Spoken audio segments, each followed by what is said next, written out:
Football on Off the Ball.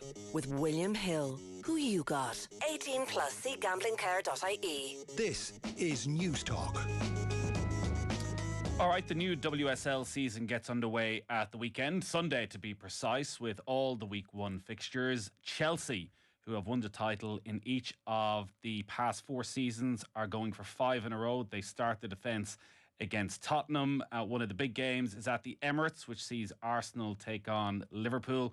We've West Ham against Manchester City, Bristol City against Leicester, Everton against Brighton, and Aston Villa taking on last season's runners-up Manchester United. To look ahead to the new season, I'm joined by Kiva O'Neill from The Athletic and Catherine Batty from the Daily Mail. Good to talk to you both.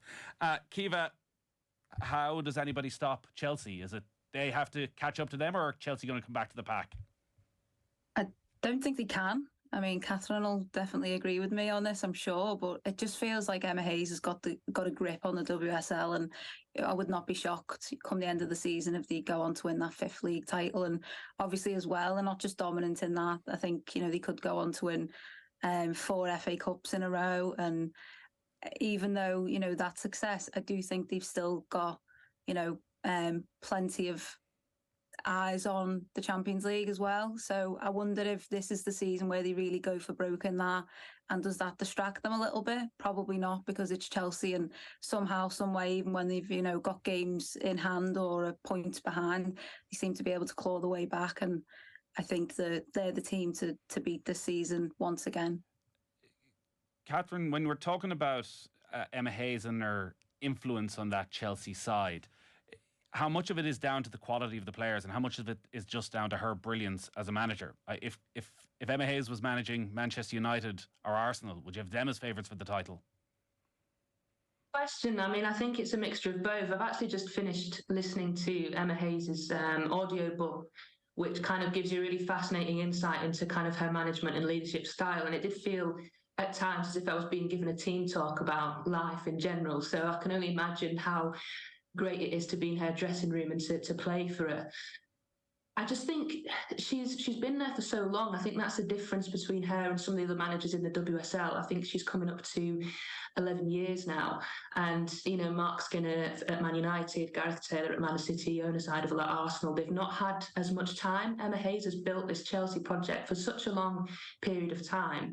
And they're all very experienced as well. They know how to win. I think that's possibly the difference as well. The teams, that are competing with them haven't won a league title for so long.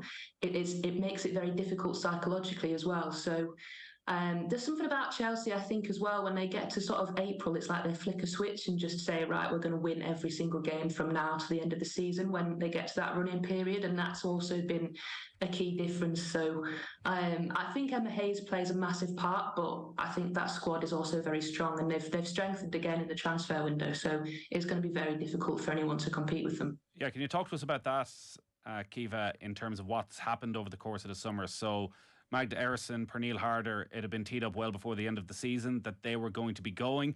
We saw a lot of the Chelsea stars at the World Cup. Obviously, Sam Kerr, I'm sure it was weighing on her mind for the last 6 months of last season that she would be going home to be the superstar at that World Cup. And obviously, it was an injury-blighted summer. And then Lauren James is now one of the most recognisable figures in the game, for good and for bad, after the summer. But what else have they done to reinforce? Well, they brought in a young forward who I think I'm really excited to see, who's been playing in Mexico, Mia Fischel. I think she scored, a lot of goals. So she's someone that will come in and support Sam Kerr. And like you mentioned, Lauren James is absolutely world class. And I've been saying that for such a long time. I think a lot of people have. And I think she showed that at the World Cup and could really be the player, like the standout player this season. That's how it feels. I think with Eriksen and Harder both leaving, you do kind of, wonder about the sort of void and experience that leaves. But then you look around the squad, and obviously you've mentioned Sam Kerr, you've got a player like Millie Bright, who's obviously been captain in England of late. And, there are still those leaders there, even in the absence of, the players that have left the club. Catherine, what are your thoughts on that then, on the leadership of Eriksen and Harder? And look, it's a vastly experienced squad, and the likes of Millie Bright are there. But when you do lose players of that experience, it's not always a straightforward thing that those who come in to replace always step up quickly. Yeah, I think Ericsson in particular, because she was such a, obviously as captain, she brought so much both on and off the pitch. But I think because they knew that they were leaving quite early on last season, they almost managed those departures, and they spent quite a lot of last season without Pernille Harder, who was injured for quite a lot of the campaign. And Magda Eriksson didn't play every game last season. She started some of the bigger games, but sometimes she was on the bench. And they kind of almost started to manage their departures last season. So I don't think that transition will be too bad in terms of on the pitch. Off the pitch, of course, they'll miss their leadership and their ability to talk to other players. But as we've mentioned, they've kind of got a wealth of experience throughout that squad, and they've been in this position before where the season previous they lost quite a few experienced players. They lost G, who'd been there for such a long time as well. So it's something they're used to, and I don't think it will hold them back too much. I think an awful lot of people are going to be looking forward to seeing Lauren James, Kiva, after the glimpses of her absolute brilliance during the summer. And it doesn't feel as though there's been any huge backlash to the red card. Obviously, England managed to go on and to progress, and it wasn't quite the David Beckham-like scenario it was been painted to be at the time. I think she turns 22 tomorrow. Just how good is she going to be? Like best in the world energy. Every Right. time you watch her, it's a true joy. Like if you get the chance to watch her play football live in person, then absolutely take it, because she's playing a different game a lot of the time. Just the balance, the skill, the quality she's got is incredible. I think you've seen from the World Cup goals, but she's been doing that for such a long time as well. And as you mentioned, she's so young. So what can she go on to achieve in the game? Like eventually, that is leading towards Ballon d'Or kind of talk, I think, because she is, so highly thought of, but showing it as well. She's just a tremendous player. Yeah, because Catherine, watching her in some of those games at the World Cup, her movement, even for such a young player, her game awareness of always being in the right place at the right time, and just her pure technical ability, the way she controls the ball, it felt a step up, even at that level that she was playing at, a step up on nearly every other player on the pitch. Yeah, and I think the game's just so easy for her. It's almost like she doesn't have to try that hard because she's so good. It just comes naturally. And also, I think she's working under the best manager that she could possibly have in someone in Emma Hayes, because she rarely kind of praises her in the media. It's almost like she really kind of pushes her because she knows how good she can be. She kind of, as I say, yeah, she really pushes her to give even more. And I think we've only just seen the start from Lauren James. There's so much more to come, and I wouldn't be surprised if she, at some point in her career, becomes, possibly one of the most expensive players if another club tried to come in and sign her. Tell us more then about what you've heard from Emma Hayes in the audiobook that I'm sure you're going to be referencing throughout the season, as to how she keeps herself motivated a decade in. Maybe it's easy, particularly with the way the women's game has developed. There's more and more interest in her. There's more and more interest in Chelsea. There's going to be more and more people coming to the games, that automatically it's very easy to stay focused. But it's a very long time at the top. It's a very long time at one club. There doesn't seem to be any signs of any complacency from her. It's interesting. She was saying that her sister had said to her during the FA Cup final in earlier this year that she'd looked bored on the touchline, and she said, "Well, I have won it a few times," right. But she said she wasn't bored. It was just a case of she enjoys it more. She doesn't let the pressure get to her because she thinks this could be the last time I'm ever managing at Wembley. And I think that kind of shows the mentality that she has. She doesn't take anything for granted. You get a brilliant insight into her upbringing, kind of how she kind of used to work at her dad's business, get up at 5 a.m. in the morning to make 500 baguettes and stuff like that. And she gives a great insight in terms to the work that Chelsea do behind the scenes, the amount of staff that they have. And we know they've kind of led the field in terms of monitoring the links between the menstrual cycle and injuries in female players. And there's a whole chapter on that and the differences between men and women, and some of her inspirations as well. So yeah, it's 8.5 hours long, but it is well worth the listen.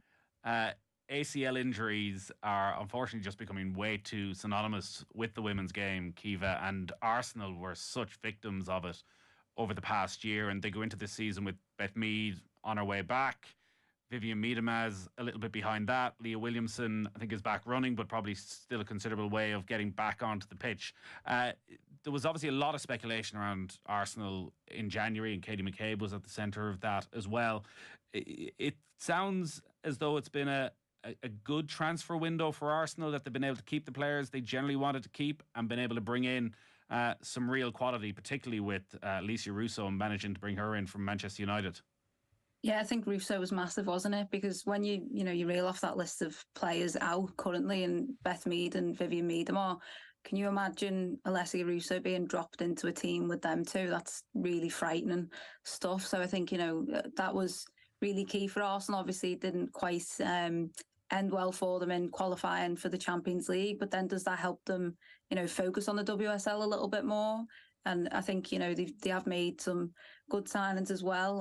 Australian midfielder Kira Cooney-Cross is, I think, one of the standouts, definitely. And, someone that will bring a lot to this Arsenal team that have already, I think, achieved so much together. And there is that togetherness there. And they did go through, you mentioned ACLs. And, I mean, we absolutely hate those 3 letters, don't we, Catherine? Because it just feels like every week, we're seeing it again this week. And it's pretty depressing that it's happening so much and so often. And there was a point there towards the end of last season when, you were almost scared to sort of check your phone at one point, because it just felt that many players were obviously suffering this injury. We do have 2 neutrals here. Often when we talk about Ireland, we get very excited about Katie McCabe and we talk about her world-class attributes and the Ballon d'Or nominations. And I don't know, maybe sometimes we get carried away or maybe sometimes we don't. Catherine, just how highly rated and just how important is Katie McCabe to Arsenal if they're to achieve something this season? Hugely important. Again, one of those players that brings so much both on and off the pitch. I mean, you saw the goal she scored for Ireland the other night. It was a classic Katie McCabe rocket shot. And I think the thing that summed up McCabe for me last season was she came off in that Champions League game against Bayern Munich, and she was wearing a protective boot and on crutches. And then 3 days later, she scored the winning goal against Manchester City. And we were sat there thinking, well, she could be out for the season. And then she still had the hole in her boot from the challenge that she'd picked up the injury in when she scored the winning goal a few days later. So she just kind of brings so much to the team. She's actually a fantastically gifted technical player, but also isn't afraid of getting stuck in and making challenges. And obviously she can fill into that left back role, or she can play higher up as a left winger sort of / left forward. So she brings so much to that team, and for many reasons she's a fan favourite too. It does feel, Kiva, that even in the past 12 months since the qualification for the World Cup for Ireland, that maybe the confidence boost that has given her, that her game has gone to another level. I know the quality of the opposition over the last 4 days wasn't as high as what she'll face in the WSL, but she strode around the pitch, particularly at Hungary, as, I know I'm the best player here. Give me the ball. I know what to do with it. I'm going to run the show. That, if anything, she's just getting better. Yeah, I mean, I mentioned Lauren James before, and that, if you get the chance to see her live, do it. And Katie McCabe is definitely in that list as well. And luckily, I got to see her on Saturday at the Aviva. Pretty special. I think the first sort of key moment, she just slid in, when someone's running up the flank and she just slides in like she likes to do. And obviously the opposition then get a throw in. That's almost like one of her trademark things. She just leads, and whether it's for Ireland or Arsenal, you just know what you're going to get from her every single game. It's just heart on the sleeve, warrior kind of player, and she gives it all every single time. And then I think, you mentioned a goal, Catherine, the other night. I think she got a ridiculous assist as well. She's someone that creates, and as we know, her set pieces are ridiculous as well. And yeah, she's just a player that you would be, I mean, how do you mark her, come up against her? It would be such a massive headache, I think, to play against Katie McCabe. And the signings they've made, Kiva, does it future-proof them for the next few months in terms of waiting for Mead and Miedema and Williamson? Is there enough there now for them to start strongly to contend for the title, or is there still a bit that they need to get to Christmas and try and hang on in there and then wait for those players to come back? I think they've certainly already got a lot of quality there, and then those players coming back will just be a boost each time that happens, because what a loss it was for each player to suffer that injury, and how quick succession it happened. And I think to get those players back at different stages in the season might just provide them with that little spark here and there. And obviously you'd imagine Russo wanted fill in and score as many goals as she can, having moved to Arsenal. So Catherine, Manchester United last season so close to a quite incredible year finishing second in the league, just 2 points behind Chelsea, runners up to Chelsea in the FA Cup. But then this summer, they lose Alessia Russo to Arsenal. Mary Erps has stayed, but there certainly was a few weeks where it was touch and go, and there do seem to be question marks as to whether she really wants to be there. Now, they have made some signings, but has it been the summer you would have expected from Manchester United in a real position to go and kick on? Have they done enough to stay the pace with Chelsea?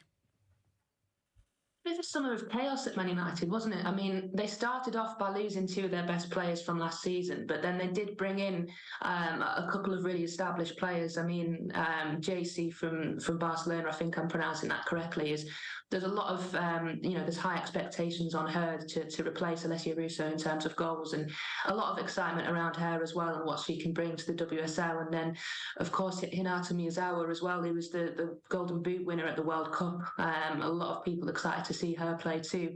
But I think what's going to be interesting for Man United and Mark Skinner is how he kind of fits these new signings into his team, because we saw last season he played a very consistent 11 and he didn't rotate an awful lot, and at times he got criticised for not rotating because some of the players looked a bit tired, but it worked in the sense of that they only lost 2 games last season, and they were both to Chelsea, and they were so close, taking them to the last day of the title. But this season, obviously, whether they get through in the Champions League could have an impact as well, because they've then got, they've got that competition to think about. I don't think he'll be able to just keep that consistent team like he did last season. I think he's going to have to rotate.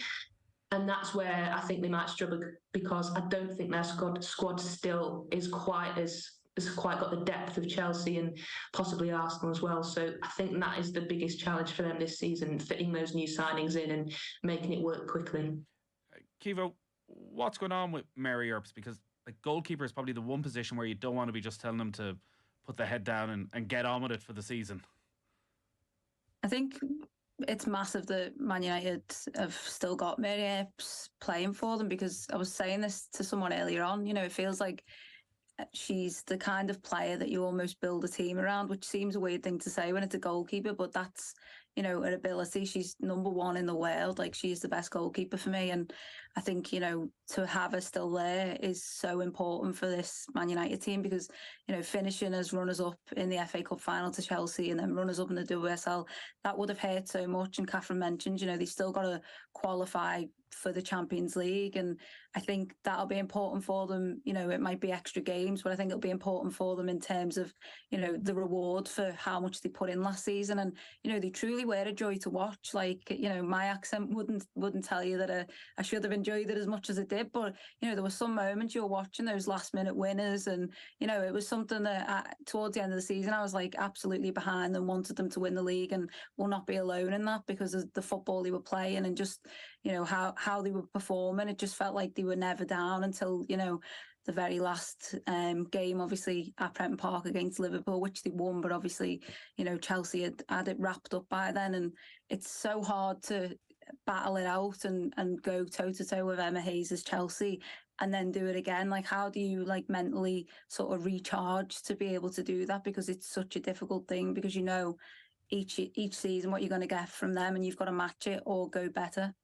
I wonder, Catherine, was that part of the problem for Manchester City last year? That I think it was the first time in a decade they've been outside the top 3, that constantly trying to keep pace with Chelsea, eventually it just wears you down. Because when you look at the talent in that squad with, Alex Greenwood, the experience of Steph Houghton, but particularly the attacking talent where you've Bunny Shaw, Chloe Kelly, Mary Fowler, Lauren Hemp, it feels as though that's a team that should be able to, if not win the title, but certainly finish back inside the top 3.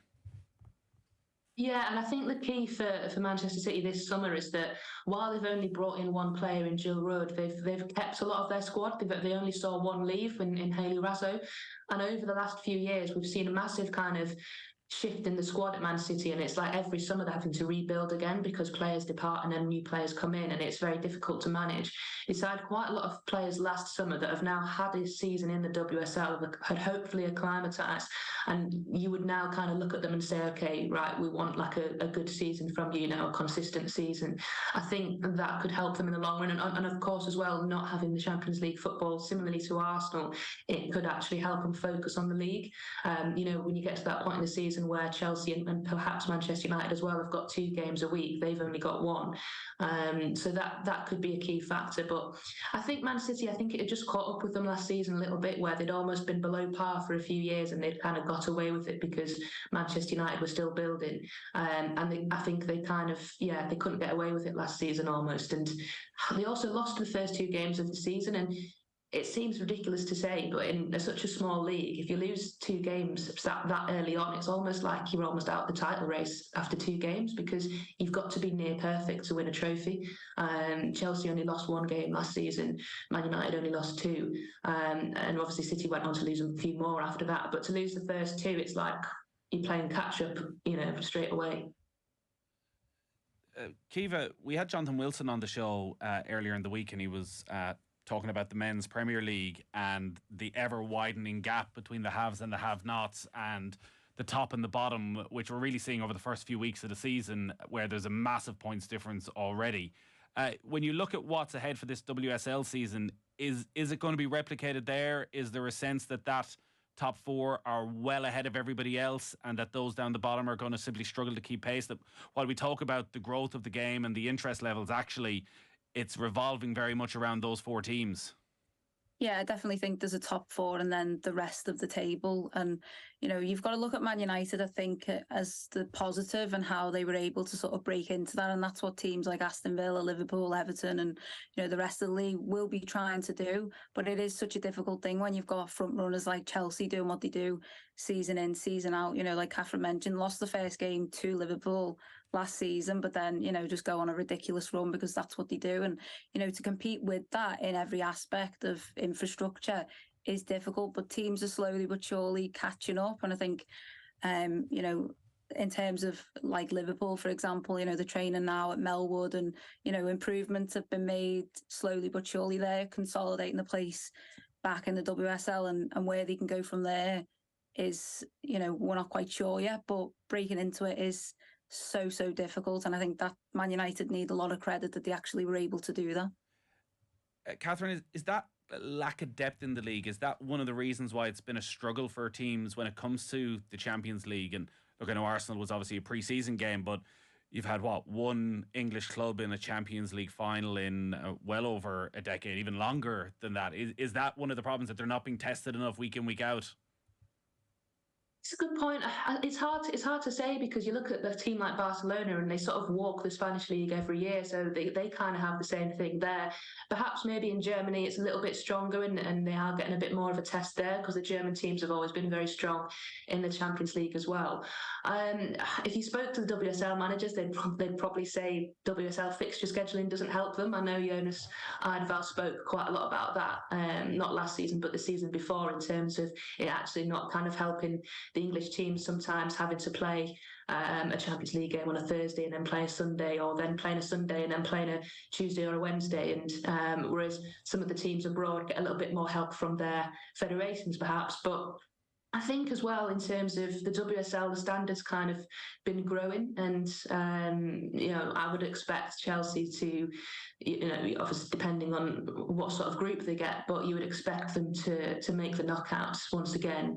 But for a team like Manchester United, it's their first ever time in the competition, and they were always guaranteed to get a very tough draw, and to get a club like PSG is a very difficult fixture for them, home and away. The only thing that might help them is that there seems to be a little bit of chaos at PSG at the minute, with the manager left earlier today, so perhaps that might play into their hands. But I think in terms of the strength of the league, I do think the gap's narrowing. I just think it'll take time. I think we're seeing some clubs invest. I think Kiva mentioned Aston Villa, and they're a great example of a team that took points off the top 4 last season, and this season will try and push their way into it. And I think Brighton's transfer window has been very impressive as well. So it'd be interesting to see kind of, how much those other teams in sort of the middle and lower down the league actually test the top four this season. Kiva, give us your top four in order. Chelsea, I think, will win the title, and then I'm probably gonna go for Arsenal. I just feel like Man United, I don't know, I think it would have took a lot out of them last season, and if they do get through to the Champions League, I expect them in third, and then Man City. But then you mentioned before all Man City's players, and I'm sat here thinking they could do something. They're entering the season with like no pressure of really anyone talking about them for the title, and that kind of might work in their favour. Catherine? Yeah, I think I have to agree with Kiva as Chelsea being top and Arsenal second, and then probably a battle out of the two Manchester clubs. And just kind of based on last season, you'd probably go for Man United right now. But I do think Man City probably have that feeling of, maybe there's less pressure on them this season, and that might help them slightly. All right, great stuff. Kiva O'Neill from The Athletic, Catherine Batty from the Daily Mail. Thanks for joining us. Enjoy the season. Thank you very much. And don't forget that you can get weekly WSL chat on the Koi Gig podcast with Kathleen and Emma and Karen and, the other Emma, if Emma Byrne ever stops, running the country and comes back to do her day job on the podcast. We just don't know. We may have to just take one for the team, take one for the good of the nation, and let Emma go and be the coach that she wants to be. But the Koi Gig pod going to be with you every single week with brilliant coverage of the new WSL season. Football on Off the Ball. With William Hill. Who you got? 18 plus. See gamblingcare.ie. This is News Talk.